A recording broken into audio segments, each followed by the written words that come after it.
Chapter 1. The Night the Silence Screamed. Silence is the best accomplice in crime. It won't betray you, even under torture.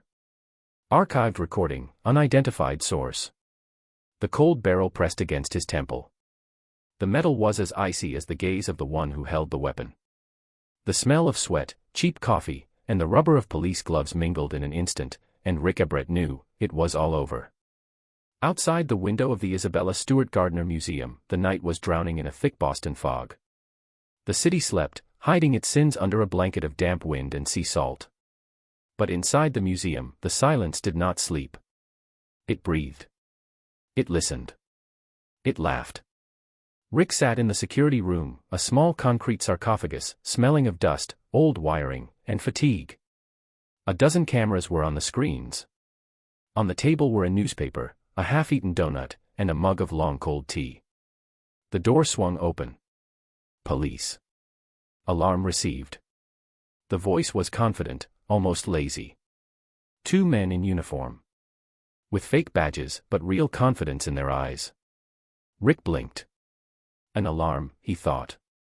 The alarm system was as fickle as an old dog, sometimes it barked for no reason. "Show me your ID," he said, as he'd been taught in training. One of the policemen chuckled. "Of course. But first, put your hands behind your back. It's for your own safety." The next 10 seconds were a blur to Rick. All that remained was the rustle of duct tape and the feeling of plastic digging into his wrists. The second guard, Randy, appeared from the hallway. He stopped as soon as he saw his colleague bound. "What the hell?" And that's it. A blow. Darkness. The dull sound of a body falling to the floor. Silence. That same silence that sees everything but never speaks. You think museums are temples of art? You're sorely mistaken. They're temples of sin. Envy, vanity, pride. People bring their sacrifices there, masterpieces, to pray before them and feel purer. But art isn't a shrine. It's a trophy. And today we'll tell the story of the night two people decided the trophy was theirs. Nights when steel and silence became allies. Nights when the Isabella Stewart Gardner Museum turned from a sanctuary into the scene of the perfect crime. Rick heard footsteps approaching.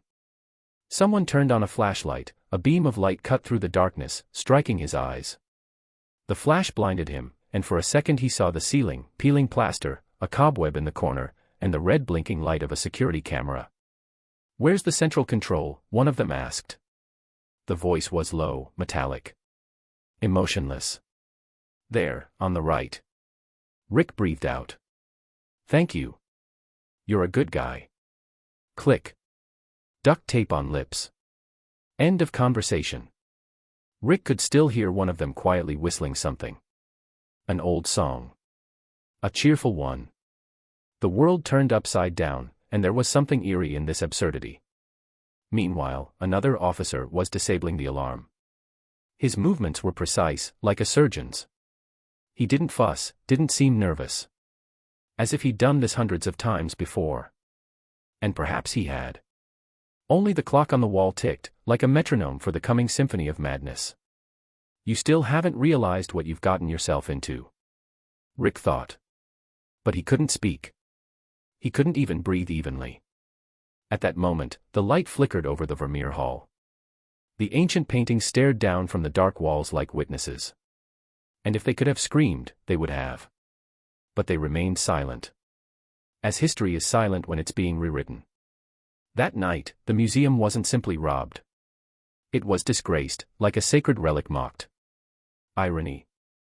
Yes.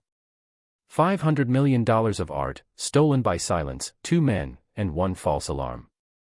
70 minutes, that's how long the darkness lasted. 70 minutes that became an eternity for Boston. When the doors slammed shut and the footsteps faded into the courtyard, only silence remained in the guard room. Rick could taste blood on his lips and smell old varnish in the air. He didn't yet know he was part of history. A story where all the heroes are thieves and all the spectators are fools. And the worst part? This was only the beginning. Chapter 2. Ghosts of Boston. Every city has its ghosts. It's just that in Boston they walk around in police uniforms. Boston awoke slowly. Like an old man with nowhere to rush. A drizzle slid across the rooftops, turning the city into a reflection of itself. The dampness ate into bones, the asphalt gleamed, as if freshly polished by someone who still believed in cleanliness. The streets smelled of coffee, salt water, and gasoline. Somewhere in the distance, a truck honked, a dog barked in an alley. An ordinary morning. An ordinary city.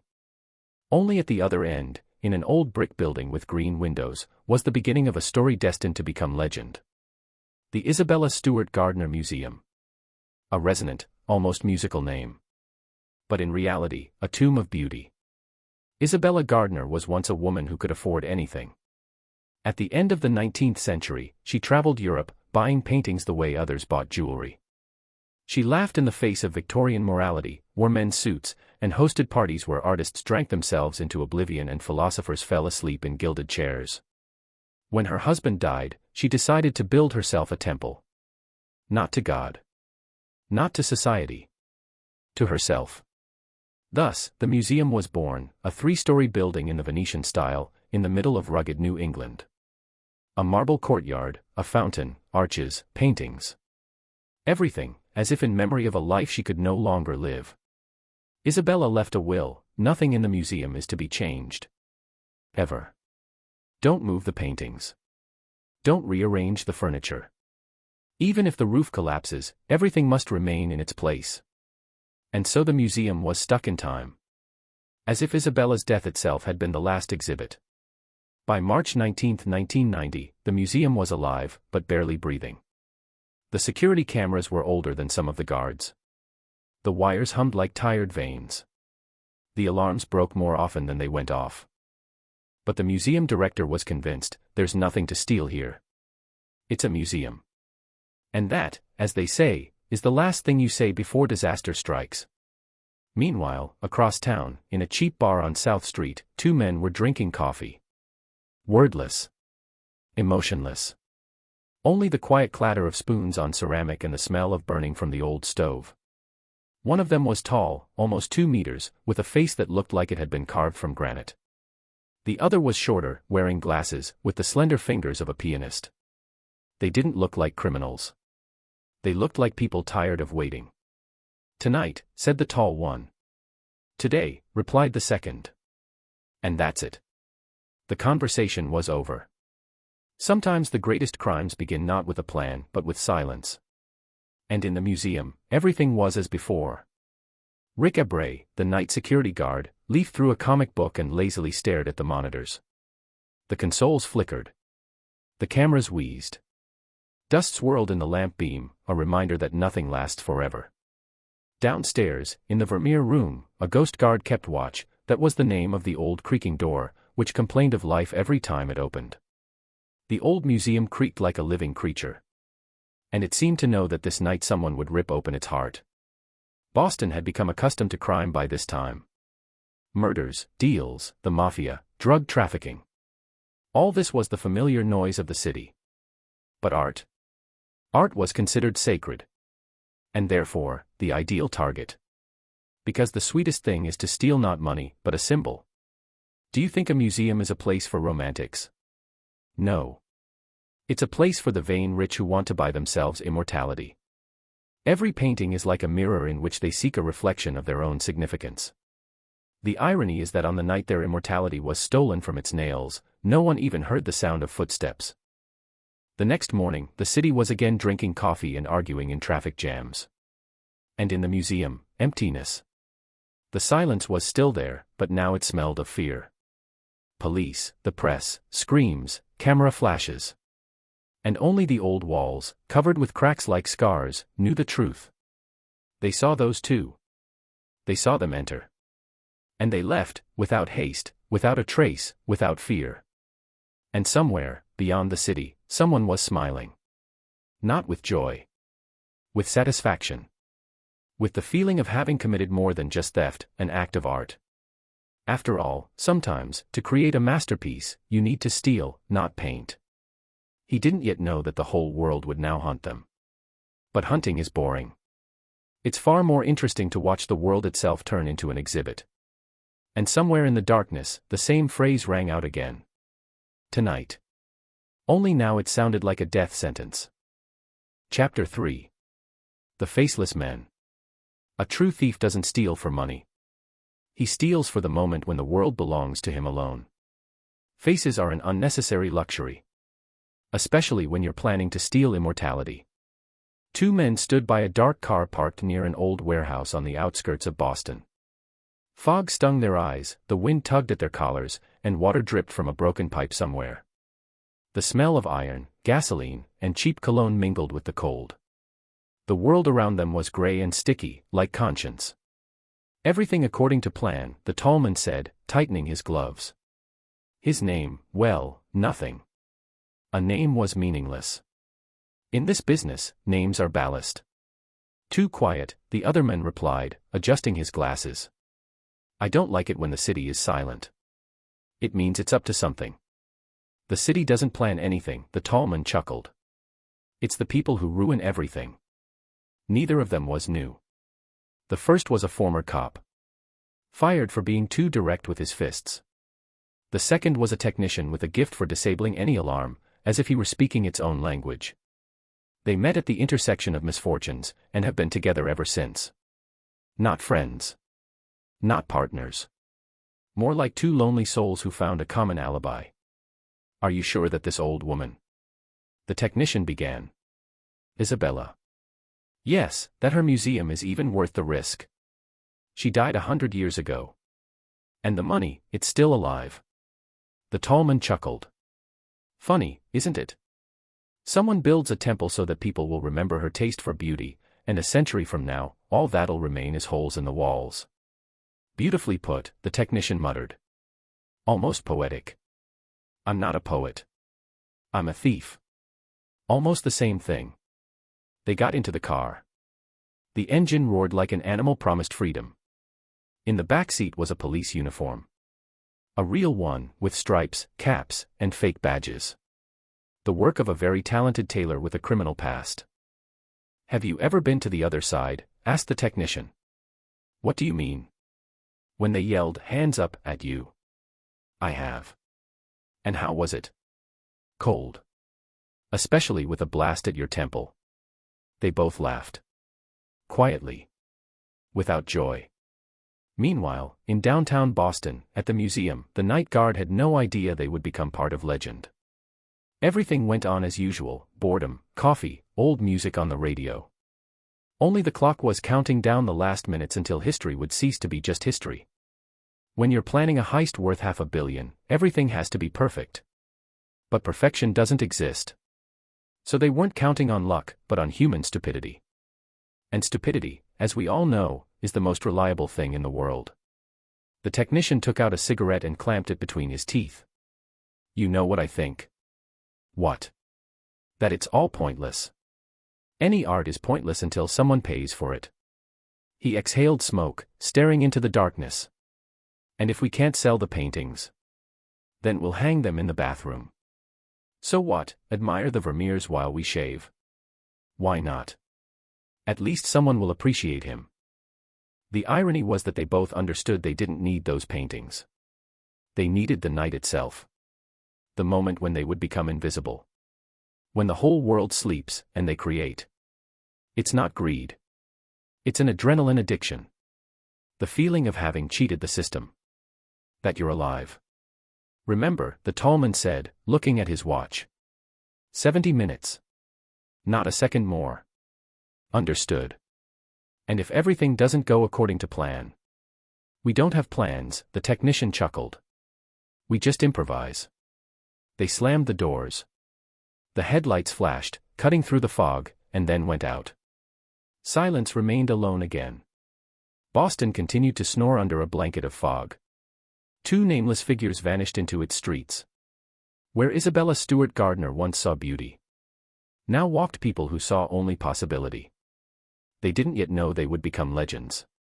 But legends without faces. Nameless. Without a trace. And perhaps that's precisely why they will never be found. Chapter 4. Inside the trap. Alarms, locks, security, none of this is for protection. It's for the reassurance of those who believe in order. 2 cars drove past the museum at 9 in the evening. The third, at 12:45, stopped. The headlights went out, the engine cooled, everything froze. The night seemed thick, as if it could be cut with a knife and placed on a display case. Inside the car, 2 men donned Boston police uniforms. Chevrons, batons, belts, plastic badges that glittered in the moonlight like false promises. "Ready?" the tall man asked. "I was born ready," the technician replied, pulling out tape and handcuffs. "I hope the museum appreciates the show." They approached the back door. The camera on the corner flickered and went dark. The world breathed silence. "Police," the tall man said, turning on his flashlight. Alarm signal received. Security guard Rick Abreu opened the door, already knowing he was doing something stupid. But he lived in a world where form meant power, and power meant safety. Mistake number 1. From there, everything was a matter of technique. Rick, on the floor, hands behind his back, tape, plastic. Randy, a punch to the stomach, handcuffs, to the side. Security room, under control. All this took 3 minutes. Exactly 3 minutes, during which 2 men turned the museum into a trap. "Shut down the system," the tall man said. The technician leaned over the control panel. Wires, humming, the smell of burning plastic. Click, the alarm died. Its quiet beeping gave way to a dead silence that sent shivers down my spine. "Done," he said. "Excellent. Now the art begins." They walked through the corridors as if through a labyrinth of time. The floor creaked under their heavy boots, and the sounds echoed through the halls. On the walls were portraits whose gazes seemed to follow them. The marble floor smelled of wax and the past. "Look," the technician whispered, "Rembrandt. Storm on the Sea of Galilee." Irony. A storm in a museum where even the air doesn't move. He approached, took out a blade, and carefully cut the canvas. A silky rustle. The painting burst from its frame like a sigh. "Don't rush," the tall one said. "We're not robbing, we're carving out time." In another room is a Degas. Dancers, frozen for a century. The technician chuckled. "It's strange that even in art, women are always in awkward positions." He removed 3 sheets, rolled them up, and tucked them into a container. "Are they expensive?" the tall man asked. "More expensive than your last 3 divorces." "Then we'll keep them." The minutes ticked by like wax. 7. 15. 30. They moved according to plan, hall after hall, frame after frame. They took Vermeer's The Concert. Manet's The Port of Le Havre. Rembrandt. Degas. A sculpture. 13 works. $500 million in garbage bags. The world is rarely so ironic. Time passed. The technician glanced at his watch. 56 minutes. Enough. 5 more. 5 more and everything could go to hell. What if we're already in hell? They laughed. Low. Muffled. Like people who realized they'd crossed a line. When they returned to the security room, Rick and Randy were still breathing. With their mouths glued shut and their eyes upside down, they looked at the thieves as if asking for understanding. "Tell the bosses the museum is wonderful," the tall man said. "But the security is SOSO." He placed a donut from Rick's cup on the table. "Good luck." The doors closed. A breeze blew through the crack and made the lamp swing. The museum was left alone. With empty frames. With the smell of wax and cold metal. With a silence that was no longer just silence. It was a memory. They left as quietly as they had arrived. No rush, no noise, no fear. The world was still asleep, and no one noticed that history had just changed its face. You could call them thieves. You could call them ghosts. But that night, they were more like restorers of chaos. They took art from the temple and returned it to the world, where it became dangerous again. And the most terrifying thing is that they left without a mistake. Chapter 5. 13 Shadows. The real crime isn't stealing art, it's locking it behind glass. At dawn, Boston awoke as if nothing had happened. Bakers placed fresh bread in display cases, buses coughed on corners, and the radio announced the weather. The world didn't yet know that overnight, its cultural heart had become empty. The Isabella Stewart Gardner Museum is a temple built by a woman with a taste for eternity. But on this March dawn, it looked like a body without blood. The frames gaped with holes. Dust danced in the rays of light, like the ashes of burned-out hopes. 13 works. 13 shadows torn from time. The first is Rembrandt's Storm on the Sea of Galilee. The master's only sea scene, where Christ and the apostles struggle with the elements. Now the sea has disappeared. Ironic, isn't it? People have searched for miracles for centuries, and then stole one in one night. Vermeer's The Concert. 3 figures in a room. Music, frozen for a moment between notes. Now the most expensive missing painting in the world. Vermeer painted light, and thieves carried it off into the darkness. Perhaps that's why it disappeared without a trace. Light abhors captivity. 5 works by Degas. Dancers, rehearsals, sketches on paper. A lightness that can be carried under a coat. They were always careless, as if by chance. Perhaps that's why they were chosen. The thieves saw themselves in these lines, people living on the edge of movement and disappearance. Manet's The Port of Le Havre. A painting where the sea is calm, but the sky is threatening. It hung in a corner, almost unnoticed. Some believe it was stolen by mistake. But perhaps it was a mockery. After all, the entire operation, the port, the storm, and the escape, seems to have been planned based on his own painting. Landscape with Obelisk, by Govert Flinck. Previously attributed to Rembrandt. False fame, perfectly in keeping with the spirit of those who stole it.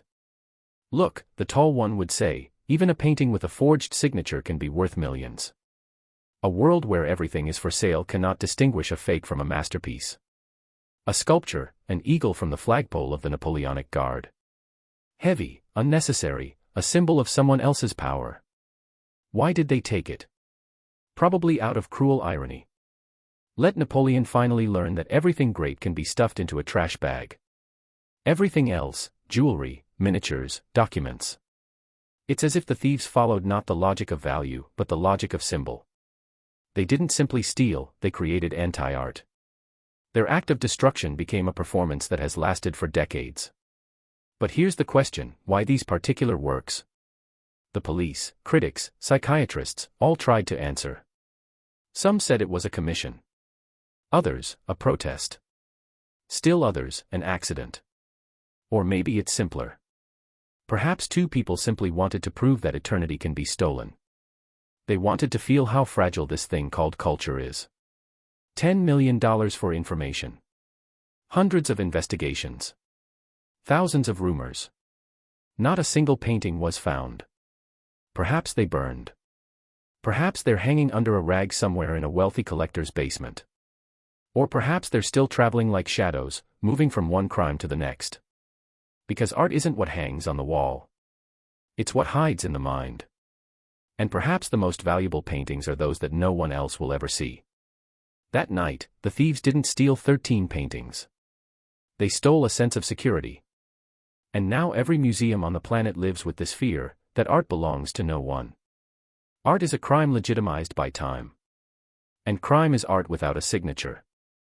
Chapter 6. Echoes of the investigation. Justice is when the system pretends to understand what happened. The first to know about the theft wasn't the investigator, the Minister of Culture, or even the museum director. The first to know was the cat living by the service entrance. He saw the open door, inhaled the smell of cheap latex and coffee. And simply left. The cat was smarter than most people in this story. The phone rang at 7 in the morning. "Oh, my God," whispered the curator, "Mrs. Hale, what did you say?" "Everything. Everything's gone." "How much is everything?" 13. Silence.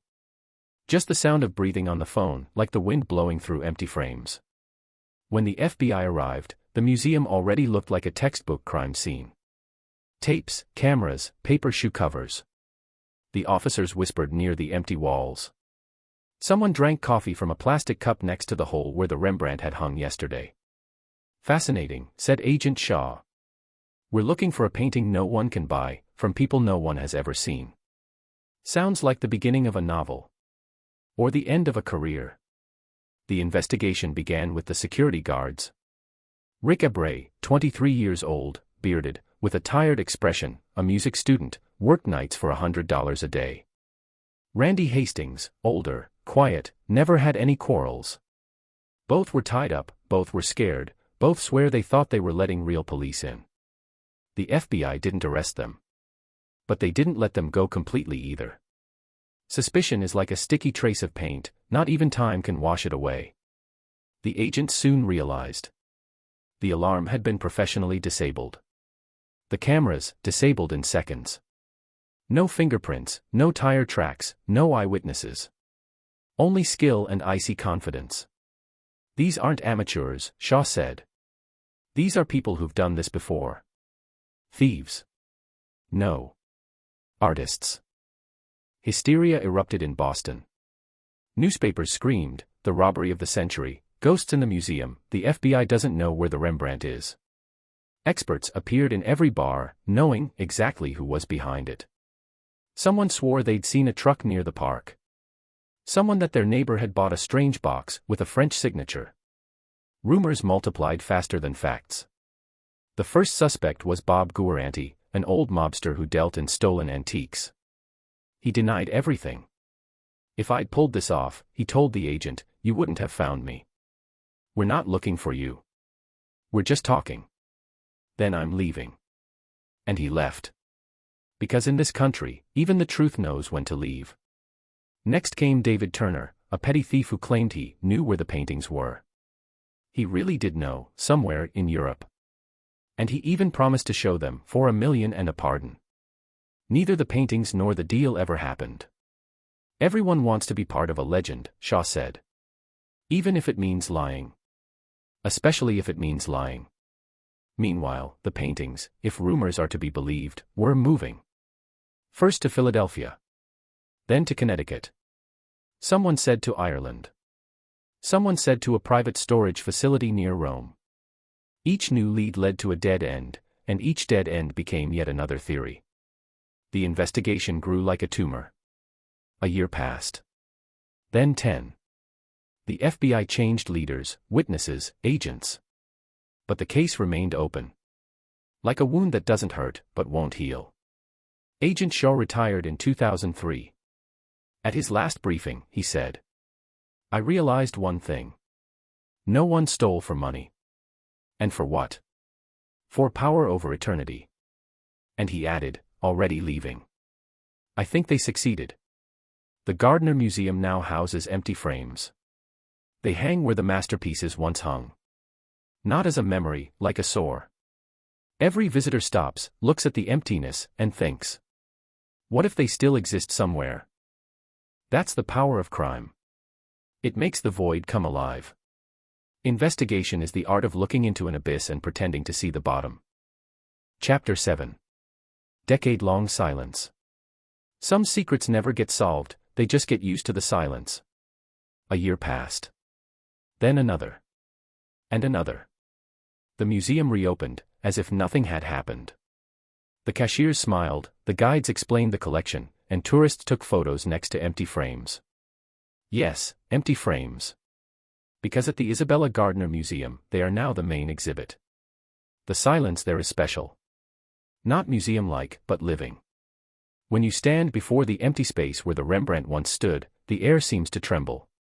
As if the painting is still there, just too tired to be seen. The plaque reads. Stolen March 18, 1990. The case remains unsolved. And that's it.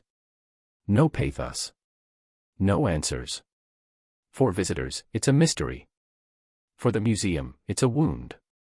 For the FBI, it's a disgrace. Every few years, a new lead appears. Newspapers come alive, journalists dig up old photographs, and experts promise a solution is coming soon.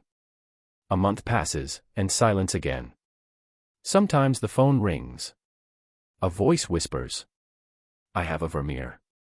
And gives the address. The agent arrives, opens the box, and inside is an IKEA reproduction, carefully cut out of a catalog. Signed, good luck with your search.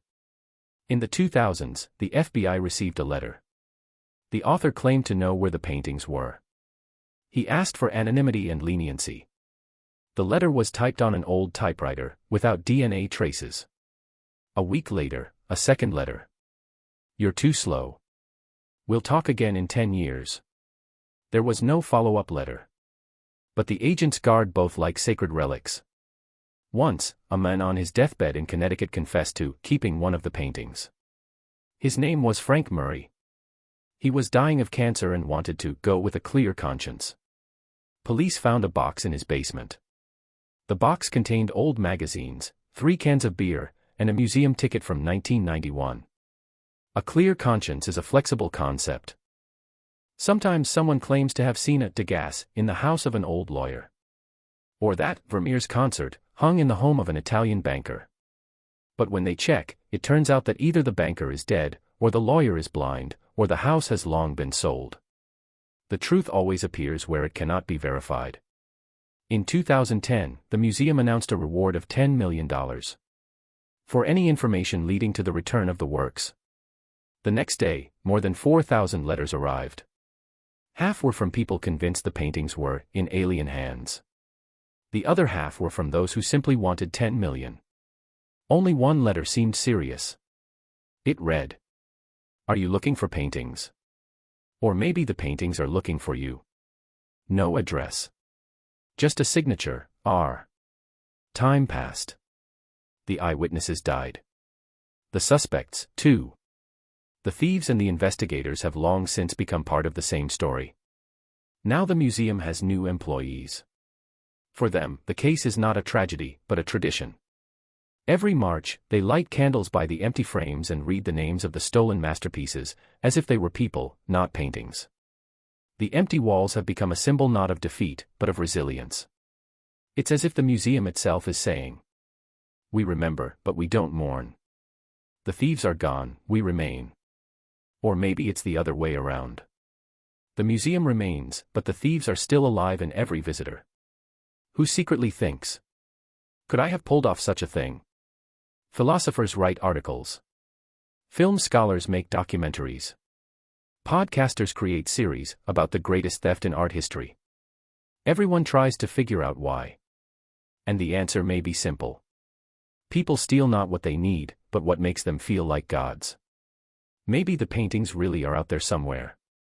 Maybe they burned. Maybe someone is looking at them now, in the silence, without alarms, frames, or crowds. Maybe they are finally free. Silence is not the absence of sound. This is what remains when the story is over, but no one has decided to put an end to it. Chapter 8. The Price of Immortality. Some steal for money. Others for fame. And then there are those who steal to prove that God isn't the only one who can create and destroy. Time is the most patient investigator. It doesn't rush, doesn't require a warrant, doesn't need witnesses. It simply waits. And eventually, it finds everyone. But not them. Those two disappeared. Without names, without a trace in memory. As if history itself were their accomplice. Sometimes, when the museum is empty, someone swears they hear footsteps in the hallways. Some hear quiet laughter. And others hear the rustling of paper, as if someone were cutting a canvas out of its frame. Maybe it's just a draft. Or maybe the memory of a crime never dies, it lives on, like art, changing only its form. The FBI long ago filed the case away, but unofficially, it lives on. Every new agent, upon sitting down, receives a folder with yellowed photos and a post-it note. Unsolved. Not forgotten. Some even believe the paintings are still somewhere in Boston. Perhaps underground. Perhaps in someone's wall. Perhaps in the attic of a house no one lives in anymore. Because sometimes the truth isn't hidden far away. It's simply too close for us to notice. And yet, if you think about it, they got what they wanted. They became legends. Without names, without faces, but legends. Hundreds of artists, writers, directors, detectives, journalists, all feed off their shadows. And anyone who talks about the greatest heist in art history is actually feeding the ghosts of that night. Isabella Stewart Gardner built a museum to be remembered. Two people came 100 years later, and made sure the whole world knows her name. Ironic, isn't it? She wanted immortality through beauty. They gave her immortality through loss. Perhaps this is justice. Beauty lives not because it is preserved, but because it cannot be forgotten. They say some crimes can be justified. This one can't. But it's understandable. In a world where everything is for sale, stealing what can't be sold is perhaps the last expression of art. The museum still stands in the same place. The empty frames still hang. And people still come to look, not at the paintings, but at the absence. They don't notice that this is precisely the genius of those two. They forced millions to look at nothingness and find meaning in it. Someday, perhaps, the paintings will be found.